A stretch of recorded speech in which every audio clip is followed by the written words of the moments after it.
The metallic click of handcuffs echoed across the clearing as Nguyen Van Thao's wrists were bound behind his back. Dawnlight filtered through the smoke of burning thatch, casting long shadows across the trampled rice paddies of Long An province. The date was March 15th, 1969. Thao, a 23-year-old Viet Cong squad leader, had fought American and South Vietnamese forces for 4 years. He had never been captured. Until now. He expected to die within the hour. Everything Nguyen Van Thao believed about capture was shaped by stories whispered in jungle camps. Stories of bamboo cages suspended over water, of prisoners forced to march until they collapsed, of interrogations that ended with bodies dumped in rivers.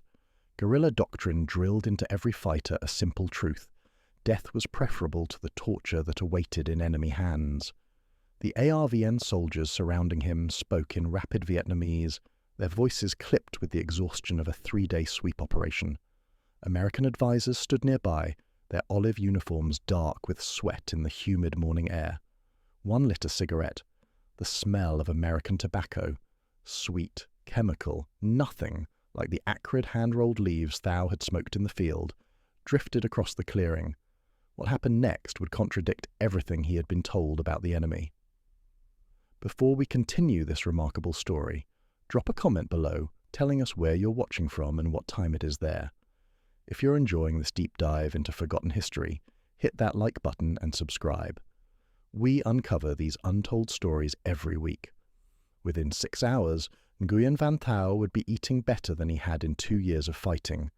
Within 24 hours, he would question every piece of propaganda his commanders had fed him. Within a week, he would face a choice that thousands of captured Viet Cong confronted in the late 1960s: believe his own experience or cling to the ideology that had sustained him through years of jungle warfare. The psychological transformation of captured Viet Cong fighters remains one of the least documented aspects of the Vietnam War. Between 1968 and 1971, tens of thousands of suspected guerrillas passed through American and South Vietnamese detention facilities. Many expected immediate execution. Instead, they encountered something far more destabilizing than torture: abundance. Rice in quantities they hadn't seen since childhood. Meat served daily rather than monthly. Medical care that treated infected wounds their own units had ignored. And cigarettes, American cigarettes, handed out like breath mints. This wasn't humanitarian generosity. It was psychological warfare executed through mess halls and medical tents. The story begins not with policy documents or strategic planning, but with sensory shock.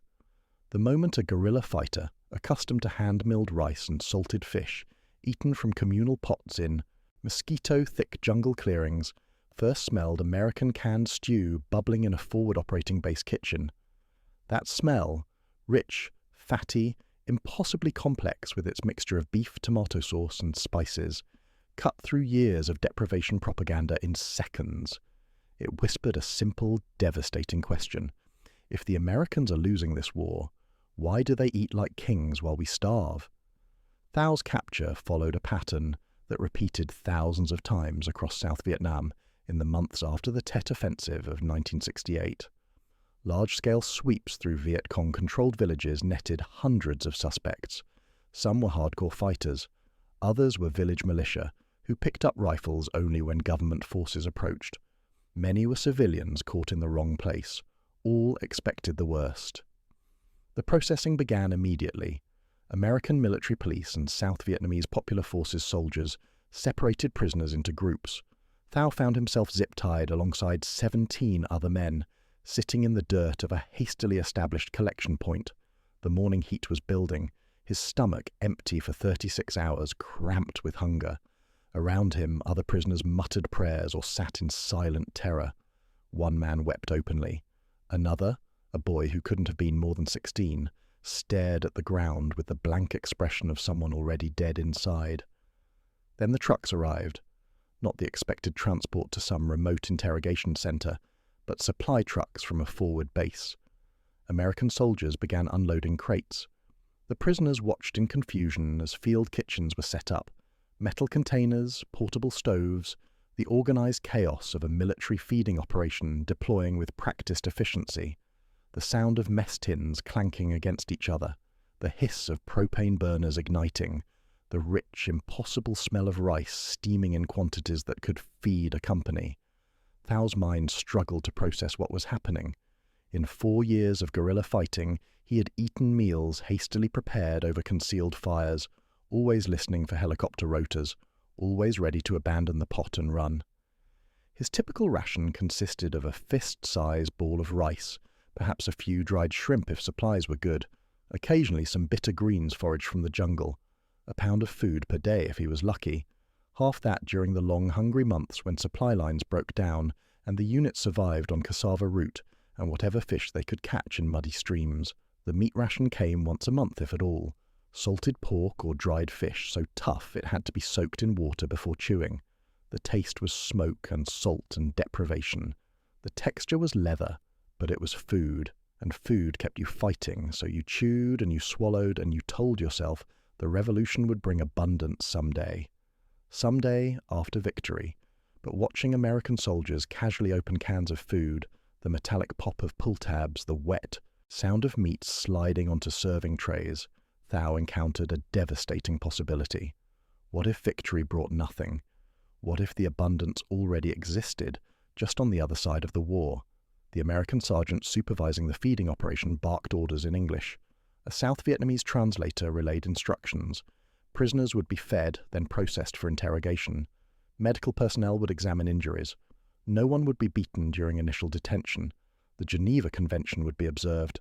Thao didn't believe it. Couldn't believe it. This had to be theatre, a show before the real interrogation began in some dark room far from witnesses. Then they brought out the cigarettes. Cartons of Marlboro, Lucky Strike, Salem, commercial American tobacco in bright packaging that looked like artifacts from another world. A soldier walked down the line of prisoners offering a cigarette to each man, not asking questions, not demanding anything, just offering. Some prisoners refused, too terrified to accept anything from the enemy. Others, their hands shaking, took the offered cigarette and lighter, inhaling deeply, tasting tobacco that had been processed, packaged, and shipped halfway around the world with such casual efficiency that it could be given away to enemies. The taste was smooth, clean, nothing like the harsh, throat-burning tobacco rolled in newspaper scraps that guerrillas smoked when they could get it at all. Thao accepted a cigarette. His hands trembled as he brought it to his lips. The American soldier, barely older than Thao himself, nodded and moved on. No threat, no demands. Just a cigarette between enemies on a March morning in Long An province. Something fundamental was breaking inside Nguyen Van Thao's worldview, and the real psychological demolition hadn't even begun, because in 3 hours they would serve him lunch. The metal tray felt alien in Nguyen Van Thao's hands, smooth stamped steel still warm from the washing station. He stared at what the Americans called lunch, a mound of steamed white rice, a ladle of beef stew with visible chunks of meat floating in brown gravy, a portion of canned vegetables, a slice of white bread, a paper cup of water. This single meal contained more protein than he had eaten in the previous month. The mathematics of guerrilla nutrition were brutal and precise. A Viet Cong fighter in the field survived on roughly 800 grams of food daily when supply lines functioned properly. Hand-milled rice formed the bulk, sticky, often contaminated with insects or mold, cooked in aluminum pots over concealed fires that had to be extinguished at the first sound of aircraft. A tablespoon of salted fish or dried shrimp if available. Occasionally some bitter jungle greens that tasted of mud and desperation. The revolutionary diet sustained life, but little else. Parasitic infections were endemic. Vitamin deficiencies caused bleeding gums and night blindness. Dehydration during operations was constant because guerrillas couldn't risk approaching villages for clean water. Thao had watched men in his unit grow thin and grey, their ribs visible beneath skin stretched tight. He had seen fighters collapse from malnutrition disguised as battlefield exhaustion. The revolution promised future abundance but delivered present starvation. And here, in enemy captivity, sat abundance on a metal tray. Around him, 17 other prisoners faced the same cognitive dissonance. Some ate mechanically, shoveling food with the urgency of men who expected it to be snatched away. Others stared at their trays in confusion or suspicion. One older man, a village militia fighter named Tran, refused to eat at all, convinced the food was poisoned. An American medic, noticing Tran's refusal, simply shrugged and moved on. No force, no punishment, just a shrug that said, "Your choice." That casual indifference was its own form of psychological warfare. Thao lifted a spoonful of stew to his mouth. The smell hit first, rich, fatty, complex with spices he couldn't identify. Nothing in 4 years of jungle warfare had prepared him for this aroma. It smelled like the French colonial restaurants in Saigon that existed only in stories told by older fighters, like the mythical abundance promised after final victory, like everything the revolution said would come someday, but never did. He tasted it. The beef was soft, nearly falling apart, soaked in gravy that carried flavors of tomato and pepper, and something sweet he couldn't name. The texture was nothing like the leathery strips of dried fish he was accustomed to chewing for minutes before swallowing. This meat dissolved on his tongue. The richness made his stomach clench. 4 years of deprivation had taught his body to expect scarcity, and this abundance triggered something close to physical panic. He ate anyway. Slowly at first, then faster, spooning rice and meat and vegetables until the tray was empty, and his stomach, shrunken from years of hunger, protested the sudden volume. Around him, other prisoners experienced the same desperate consumption, the sound of metal spoons scraping trays, the wet sounds of chewing and swallowing, the silence of men confronting the gap between what they had been told and what they were tasting. After the meal came processing. Prisoners were photographed, fingerprinted, issued identification cards. Medical personnel, American corpsmen and South Vietnamese nurses, examined each man for wounds and diseases.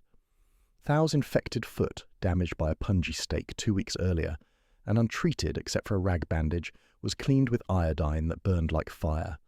The medic wrapped it in white gauze and administered antibiotics without ceremony. The smell of antiseptic, sharp, chemical, clinical, replaced the familiar odor of infected flesh and jungle rot. "You'll keep the foot," the translator said, relaying the medic's assessment. "The infection would have cost you the leg in another week." The medic handed Thao 2 white pills and a cup of water, watching until he swallowed, then moved to the next prisoner. Efficient, impersonal, treating enemy wounded with the same detached professionalism American doctors used on their own soldiers. This wasn't mercy, it was protocol. But to Thao, accustomed to field medicine that consisted of bandages torn from clothing and prayers to ancestors, the distinction meant nothing. They were healing him while his commanders had let him rot.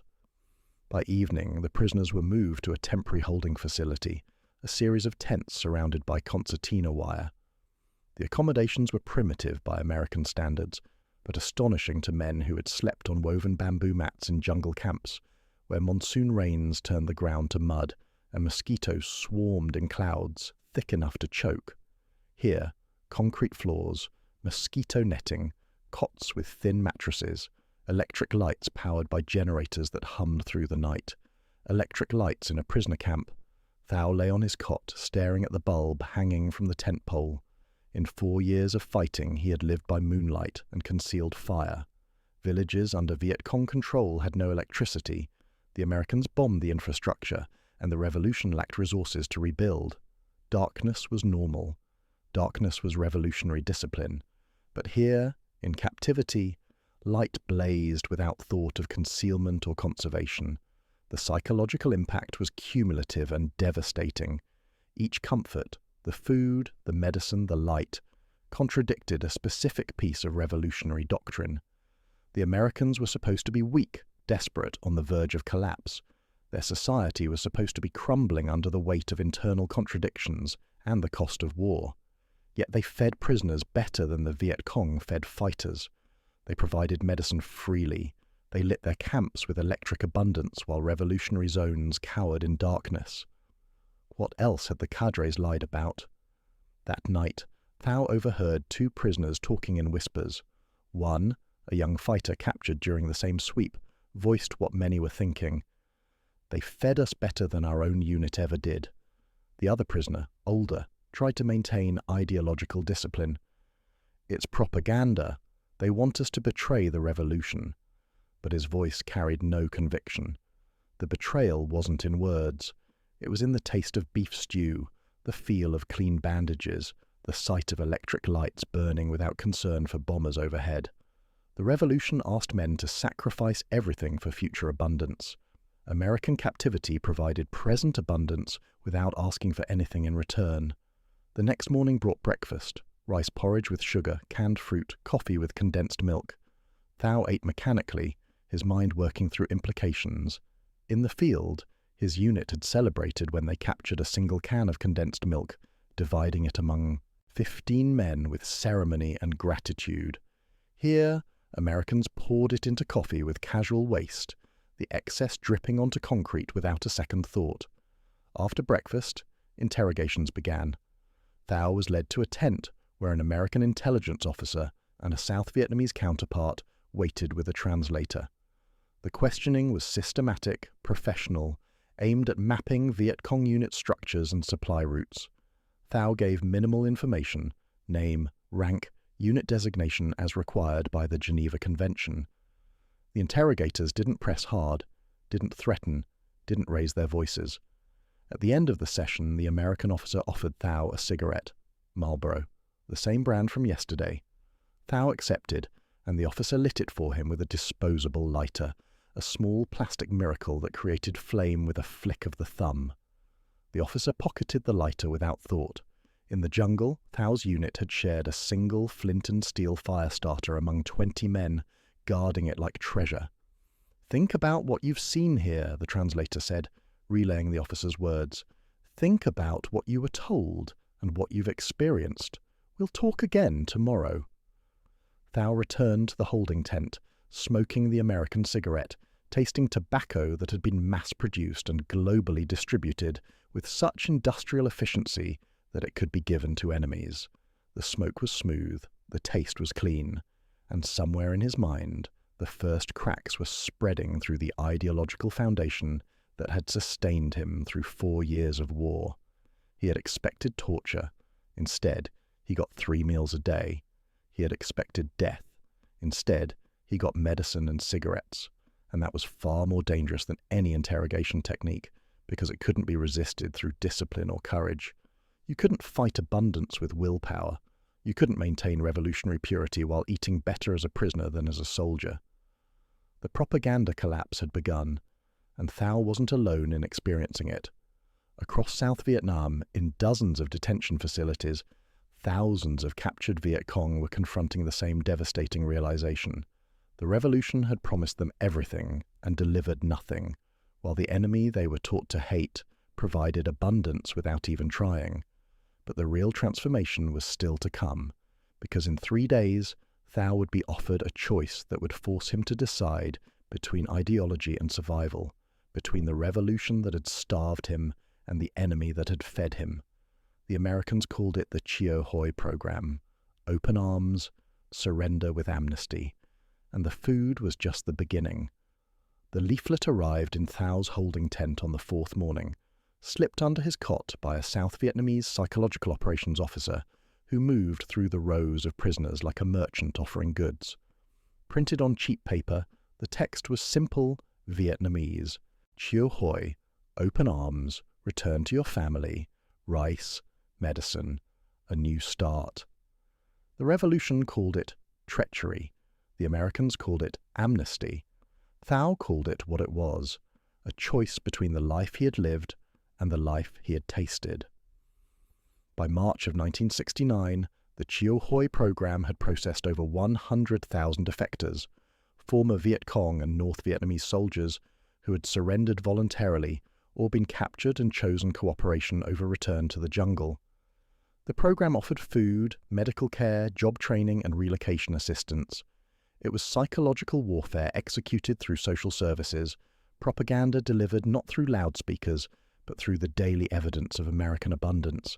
The leaflets distributed across the Mekong Delta explicitly promised rice, salt, and medical care, basic needs that the revolution consistently failed to provide. What made the program effective wasn't the promises, it was the proof. Every prisoner who ate 3 meals daily became walking evidence that the Americans could deliver what they advertised. Every infected wound treated with penicillin demonstrated medical capacity the Viet Cong lacked. Every cigarette handed out casually proved supply chains so robust that tobacco could be currency, and cigarettes were currency. Inside the detention system, prisoners quickly learned that a single pack of Marlboros could buy favors, extra food portions, a softer place to sleep, or information about family members. The cigarettes weren't just tobacco, they were compressed American industrial might, packaged and distributed with such efficiency that they could be given away, or traded like breath mints. Guards used them to reward cooperation. Prisoners hoarded them for emergencies. The smell of American tobacco became the scent of a system that functioned smoothly even in wartime chaos. Thao watched this economy develop around him. In the tent, older prisoners traded cigarettes for extra rice during evening meals. A pack bought silence from informers or protection from the more violent detainees. The cigarettes flowed through the camp's social structure like blood through veins, lubricating relationships, establishing hierarchies, proving that even in captivity, the Americans had resources to waste. On the 5th day, interrogators brought Thao a surprise, a letter from his mother, delivered through South Vietnamese postal channels that somehow still functioned despite the war. The thin paper, stained with handling, contained news from his village outside Hue. His father was ill. His younger sister had married. The rice crop had failed again due to fighting in the province. The family was hungry. "Your mother asks when you will come home," the translator said, watching Thao's face as he read. "The Shio Hoi program can arrange transport. Amnesty papers, you could see them in 2 weeks." Thao folded the letter carefully, his hands steady but his mind racing. The offer was real. The route home was open. All he had to do was sign papers declaring his defection, undergo re-education sessions, and accept amnesty. The alternative was transfer to a long-term prisoner facility, possibly for years, while the war ground toward whatever conclusion it would reach. What would you do? If your family was starving, if you were being fed better as a prisoner than as a soldier, if the cause you had fought for delivered only hunger and hardship, while the enemy provided abundance, what choice would make you something other than human? That night, Thao lay on his cot and performed mental calculations. In 4 years of fighting, he had eaten meat perhaps 40 times. In 5 days of captivity, he had eaten meat 8 times. The mathematics were simple and devastating. His unit in the jungle was surviving on foraged tubers and hand-milled rice, while he ate canned beef and white bread. The revolution claimed moral superiority while delivering material deprivation. The Americans made no moral claims at all. They simply opened cans and served meals with industrial efficiency. Around him in the tent, whispered conversations revealed other prisoners wrestling with the same equations. A young fighter from Tai Ninh province admitted he was considering Chio Hoi because his village had been destroyed and he had nowhere else to go. An older cadre, a true believer, argued angrily that accepting American food was the first step toward betrayal. But his voice cracked with doubt because he too had eaten the beef stew, had smoked the Marlboro cigarettes, had felt the clean bandages on wounds his own medics couldn't treat. The sensory evidence overwhelmed ideology. You could maintain revolutionary discipline through hardship, when both sides suffered equally. But when the enemy ate meat while you chewed dried fish, when their wounded received penicillin while yours died of infected scratches, when their prisoners slept under mosquito netting while their fighters endured rain and insects, the material gap became a moral gap, and ideology couldn't bridge it. On the 7th day, an American civil affairs officer gave a presentation to prisoners about post-war reconstruction. Using a translator and a series of photographs, he described villages rebuilt with American aid, agricultural programs that improved rice yields, job training centers that taught mechanical skills. The images showed Vietnamese civilians, former Viet Cong, operating tractors, working in factories, building houses with modern tools. The presentation's implicit message was clear: the war would end, and when it did, the Americans would help rebuild. Not conquer, not colonize, rebuild. The photographs showed American advisors working alongside Vietnamese civilians, sharing meals, smoking cigarettes together, their body language casual rather than dominant. Thao studied the images with the attention of a man trying to glimpse his potential future. In one photograph, a Vietnamese man, identified as a former VC local force fighter, operated a small tractor in a rice paddy. He was smiling, well-fed, wearing clean clothes and rubber boots. The caption explained he had defected through Chio Hoi, undergone 2 months of training, and now worked as a civilian agricultural specialist. The man in the photograph looked healthier than any fighter Thao had seen in 4 years of war. After the presentation, guards distributed dinner, rice, vegetables, and a thick soup with chunks of pork. Thao ate slowly, tasting each spoonful, comparing the flavor and texture to every meal he had consumed since joining the revolution. The soup was rich, fatty, seasoned with fish sauce and herbs. It tasted like village celebrations from his childhood, like harvest festivals before the war, like the abundance the revolution promised after final victory. Except he was tasting it now, in captivity, from enemies. That night, 3 prisoners in Thao's tent signed Chio Hoi papers. The young fighter from Tai Ninh went first, his hands shaking as he made his mark. Then a middle-aged man who said simply, "My children need a father more than the revolution needs another soldier."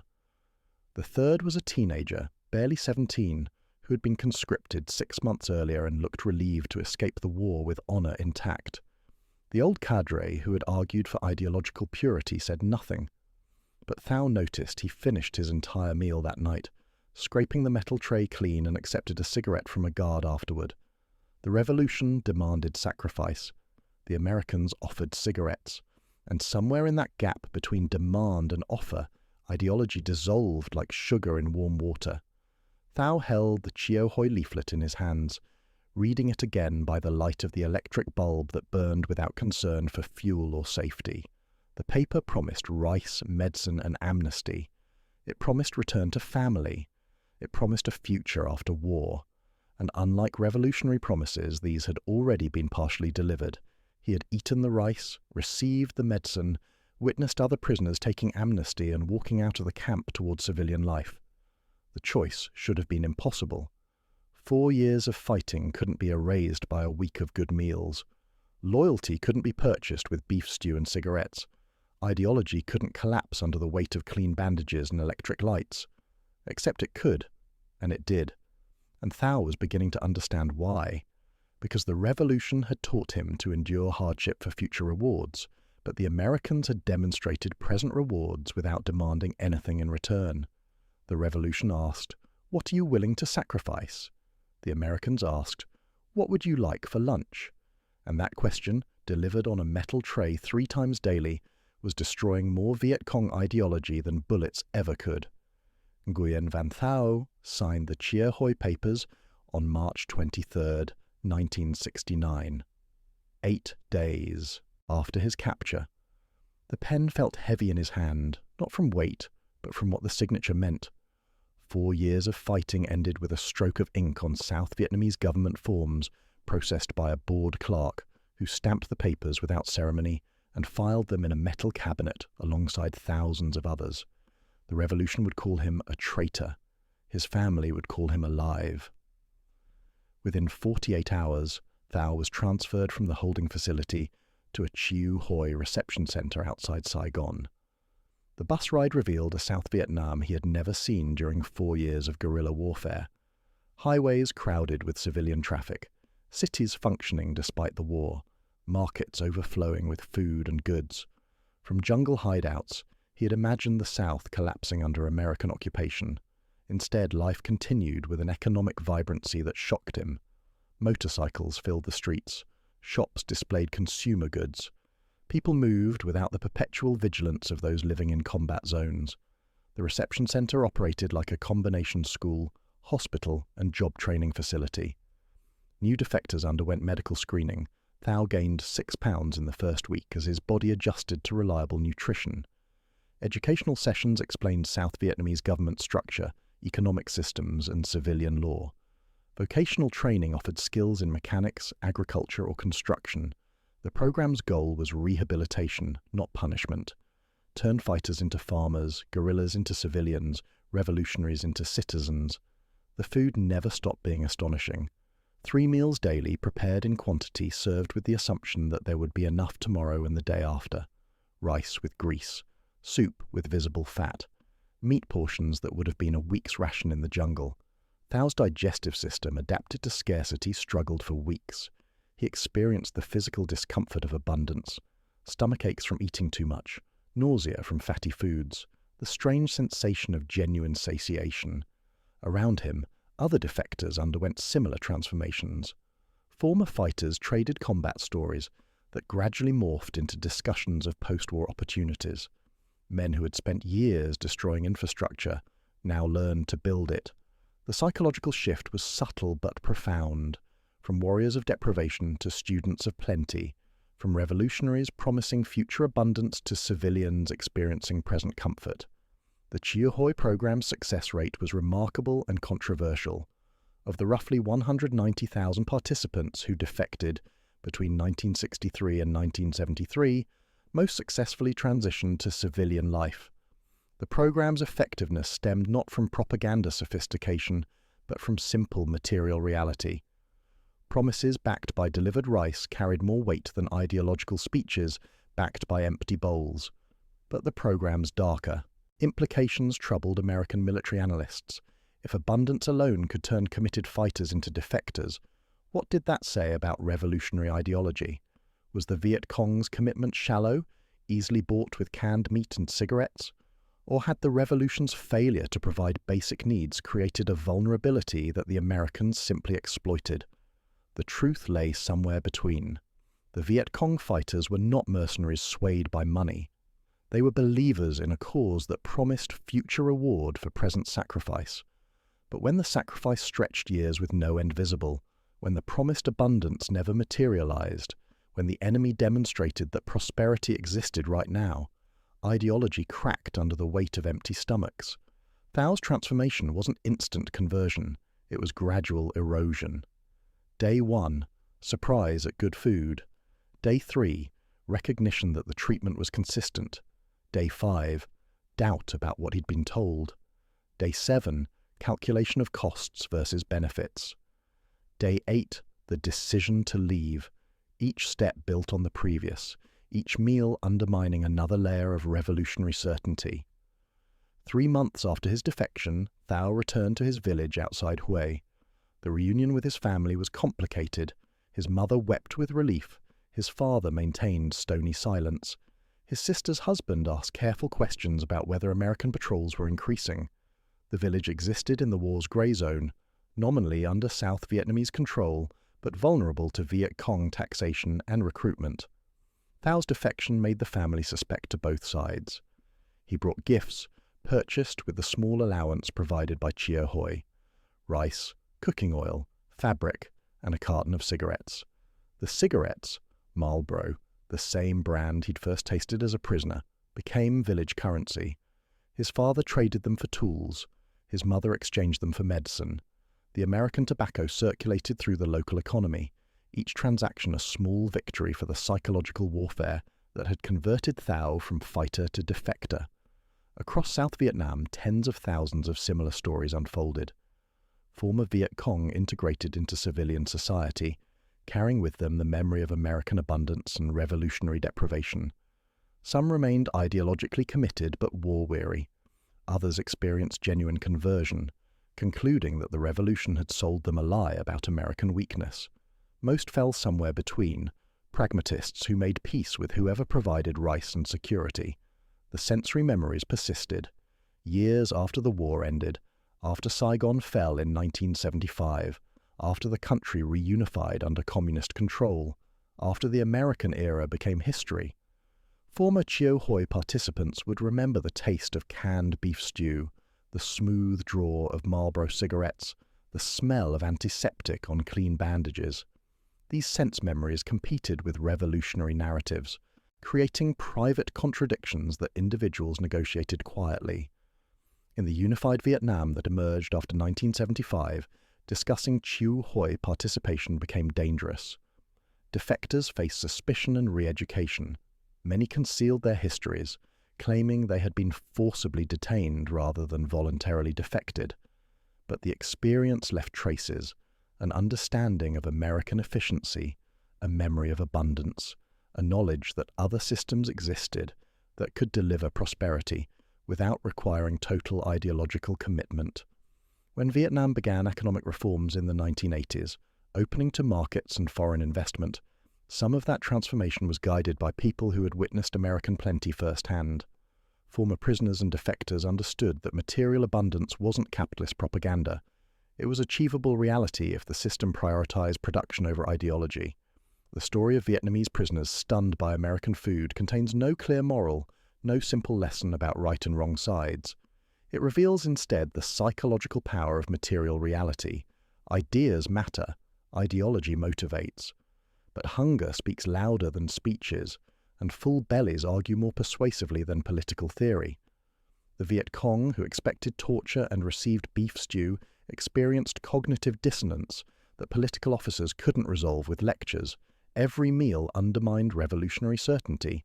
Every cigarette proved American capacity. Every medical treatment demonstrated the gap between promise and delivery. In the end, America's most effective weapon in Vietnam wasn't the B-52 or the M16. It was the mess hall, the field hospital, and the surplus supply chain that could distribute cigarettes to enemies like breath mints. The arsenal of democracy operated through abundance, and abundance, experienced daily, tasted personally, witnessed undeniably, broke ideological certainty more effectively than any bullet. Nguyen Van Thao lived to see Vietnam transform from closed communist state to market economy. He worked as a mechanic, raised children, and occasionally smoked Marlboro cigarettes when he could afford them. He never spoke publicly about his Chu Hoi experience, but when American veterans began returning to Vietnam as tourists in the 1990s, he told his grandchildren, "They weren't what we expected. Nothing was what we expected." That gap between expectation and reality, between revolutionary promises and enemy abundance, defined the experience of thousands who passed through American and South Vietnamese detention facilities. They expected death and received 3 meals daily. They expected torture and got medical care. They expected hatred and encountered systematic bureaucratic efficiency that treated prisoners as problems to be processed rather than enemies to be destroyed. The transformation was quiet, undramatic, achieved through canned goods and cigarettes rather than bombs and bullets. But it was real, and it endured, a testament to the truth that sometimes the most powerful revolutions happen not on battlefields, but in mess halls, where hungry men taste evidence that everything they believed might be wrong. And that taste, rich, fatty, impossibly abundant, stayed with them forever.